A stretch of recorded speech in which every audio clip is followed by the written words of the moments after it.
খুবই কম আম ধরেছে। লিচু কিন্তু আমাদের গাছে এবছরে বেশ মোটামুটি ধরেছে, কিন্তু আমের বেলা কেন এরকম হলো বুঝে উঠতে পারতেছি না। আচ্ছা, আপনারাও জানাবেন আপনাদের গাছে কোন ফল বেশি ধরেছে, কোন ফল কম ধরেছে, প্লিজ কমেন্ট করে জানাবেন। আমার খুবই ভালো লাগে এগুলো শুনতে। পাকা কাঁঠাল খেতে খেতে এখানে কাঁচা কাঁঠালের সিদ্ধ হয়ে গিয়েছে, তো চুলা থেকে নামিয়ে পানি ঝরাই নিলাম। এখানে রান্নার জন্য নিয়েছি কাঁচা মরিচ, রসুন, আদা, পেঁয়াজ কুচি, সাথে চিংড়ি মাছের শুটকি। কাঁচা মরিচ আর পরিমাণ মতো লবণ দিয়ে হালকা একটু বেটে নিব।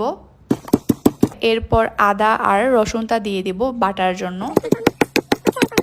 হালকা একটু মশলা গুঁড়া দিয়ে পানি এড করে আবার বেটে নিচ্ছি। মাটির চুলায় পরিষ্কার একটা প্যান বসাই দিলাম। গরম হয়ে আসলে পরিমাণ মতো তেল দিয়ে নিচ্ছি। চিংড়ি শুটকি কষানোর পর এখন পিস ঝোল মানে সিডলের ঝোল এড করে নিলাম। একটা কালার আসতেছিল। সিডল এড করতে হবে বলে কোনো কথা নাই, যেহেতু আমরা শুটকি